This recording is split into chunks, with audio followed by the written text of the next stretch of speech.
जी पहुंच गए हम लोग अभी खड़ा पत्थर में। यहाँ से अभी 1 घंटे का सफ़र और आगे है, तो अभी यहाँ पे रुके हैं। अगर कोई मिलेगी यहाँ पे घूमने वाली चीज़ तो वो देखेंगे, तो नहीं तो फिर आगे हम लोग चलेंगे। यहाँ पे हमें लेने के लिए आने वाला है मेरी मासी का बेटा ऋषभ, जो अभी रोहड़ू से निकल चुका है। 10 या 15 मिनट में वो हमारे तक पहुँच रहा है। जो आप मेरे पीछे ये देख रहे हैं ना, ये जो कपड़े से डाले हुए हैं, नेट से डाली हुई है, तो ये सारे के सारे सेब के पेड़ हैं। सेब के ऊपर जब भी बारिश हो या ओले पड़े तो सेब की फसल खराब ना हो, तो या इस तरह से सारे के सारे पेड़ों को जो है वो कवर कर दिया जाता है, ताकि जो नुकसान ना हो पेड़ों का या जो उनका फल लगा है उसका। तो इस तरह से आपको ना पूरी घाटी में ही ऐसे करके वाइट कलर के यहाँ पे तरपाल या नेट टाइप जो है ना वो देखने को मिल जाएंगे। देख पा रहे होंगे आप सभी, ये सारे के सारे सेब के ही पेड़ हैं। तो यहाँ से सिर्फ अभी 1 घंटे का और रास्ता है। यहाँ से थोड़ा बहुत हम लोग घूम के फिर हम लोग आगे की तरफ बढ़ेंगे। तो अभी वेट कर रहे हैं, तो देखिए अब कब तक वो आता है। जब आता है उसके बाद मैं आपको उससे भी मिलवाऊंगा। तो दोस्तों फाइनली अब हम लोग पहुंच चुके हैं गिरी गंगा, जो खड़ा पत्थर से थोड़ा सा आगे है। तो हम लोगों ने तो अपनी गाड़ी पार्क कर दी थी, क्योंकि मैंने आपको बताया था कि मेरी मासी जी का बेटा लेने के लिए आ रहा था, तो मास्टर जी भी आए हुए हैं। तो अब हम लोग इनके साथ ही यहाँ पर उनकी गाड़ी में आ गए थे। अब हम लोग मंदिर के दर्शन भी करेंगे और आपको इस मंदिर का प्राचीन इतिहास वगैरह जो भी होगा, अगर महंत जी यहाँ पे होंगे या कोई पंडित जी होंगे तो उनसे आपको उसके इतिहास के बारे में आपको जो है ना जागरूक भी करवाएंगे भी क्या इतिहास रहा है इस जगह का। क्योंकि माना जाता है कि रोहडू या आसपास के जितने भी लोग हैं, जैसे हरिद्वार में श्री गंगा माई बहती है और वहां पे स्नान करके पुण्य कमाते हैं, कहते हैं हम लोग यहाँ पर अक्सर आते हैं तो हमें ऐसा ही लगता है कि माँ गंगा के ही हमने यहाँ पे स्नान किया और वैसा ही हमें पुण्य की प्राप्ति होती है। तो पहले तो मिलवाते हैं आगे चल के अपने भाई से और मास्टर जी से, ये वो आगे आगे चल रहे हैं। तो उनके बाद हम लोग जो है फिर देखेंगे, मंदिर के दर्शन करेंगे और जो गंगा है उनके भी दर्शन करेंगे। तो ये मासी जी का बेटा ऋषभ मल्होत्रा, ठीक है, ये आया था अभी गाड़ी लेके। तो क्योंकि रास्ता बहुत ही ज्यादा संकरा है, बहुत ज्यादा, मतलब अगर मान के चलो कि मैं गाड़ी चला रहा होता, अगर मुझे यहाँ आना होता ना, तो मैं गाड़ी अगर कोई आगे से आ जाती ना तो मैं टर्न नहीं कर सकता।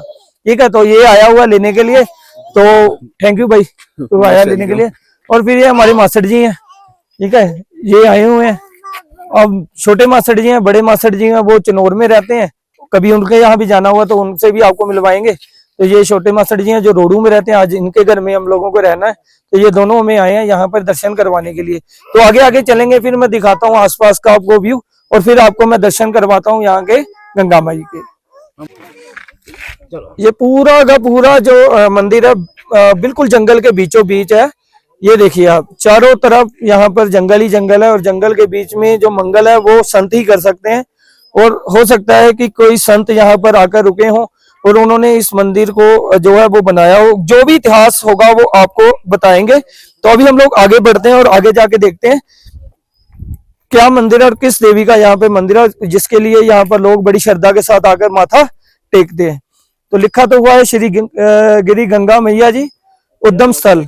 कंडा घाट से बिल्कुल थोड़ा सा ही आगे आएंगे तो एक सीधा रोड निकल जाएगा रोहडू की तरफ, और अगर आप थोड़ा सा साइड पे टर्न लेते हैं तो करीब करीब 1 या 1.5 किलोमीटर संकरे रोड से निकल के आप इस मंदिर में पहुंच सकते हैं।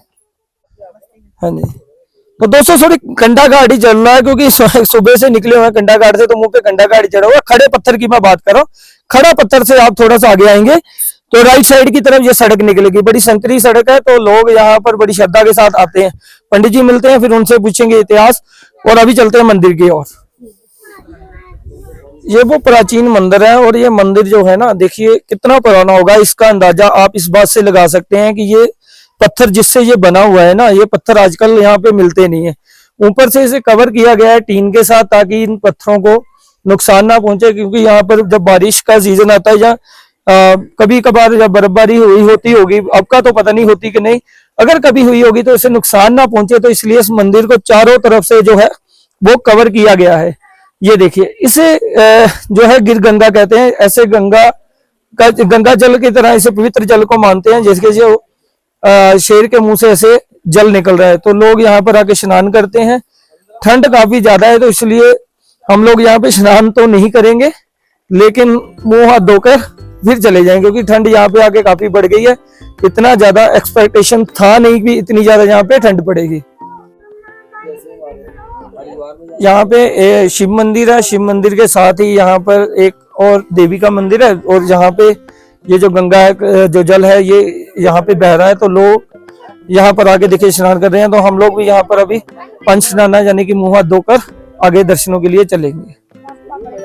ये शिव मंदिर के बाहर नंदीगंज जी विराजमान है। कोई भी शिव मंदिर होगा तो उसके बाहर आपको नंदी जी भगवान शंकर का इंतजार करते हुए दिखाई देंगे।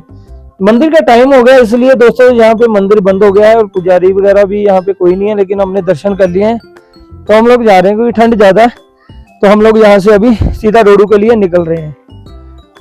अगर आपको भी अगर यहाँ पे आना है तो आप याद रखिए कि थोड़े बहुत आप गर्म कपड़े जो है ना वो अपने साथ लेके आए। जो गलती मैंने की है वो आप लोग ना करना, क्योंकि इस पहाड़ों का वातावरण ऐसा होता है, कब यहाँ पे सर्दी हो जाए कुछ कह नहीं सकते हैं।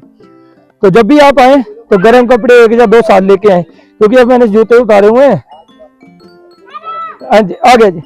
तो जूते उतारे हुए हैं तो पैर एकदम ठंड से कांप रहे हैं नीचे से। अब परिक्रमा करते हैं पहले मंदिर की।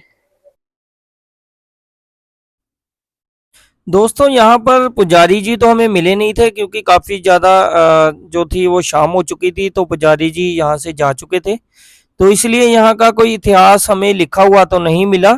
लेकिन आसपास के लोगों ने बताया कि एक दंत कथा के अनुसार कुछ जो साधु थे वो हरिद्वार से श्री गंगा माई के जल को लेकर आ रहे थे। तो यहाँ उनसे वो जो गागर थी, जिसको हम घड़ा भी कहते हैं, वो यहाँ पर नीचे गिर गया और गंगा का पानी यहाँ पर बह निकला। तो किसी साधु के मुंह से निकला, ओ गिरी गंगा, यानी कि गंगा गिर गई। उसके बाद इस जगह का नाम जो है वो गिरी गंगा पड़ा, और लोगों को यहाँ पर जो है वो गंगा स्नान का ही पुण्य प्राप्त होता है। जो स्थानीय लोग हैं वो यहाँ पर आकर स्नान करते हैं। कोई तिथि हो, यानी कि कोई अमावस, पुण्या, एकादशी, तो यहाँ पर भारी मेला भी लगता है। तो हिमाचल पर जगह जगह कर हमें देवी देवताओं के मंदिर देखने को मिलेंगे।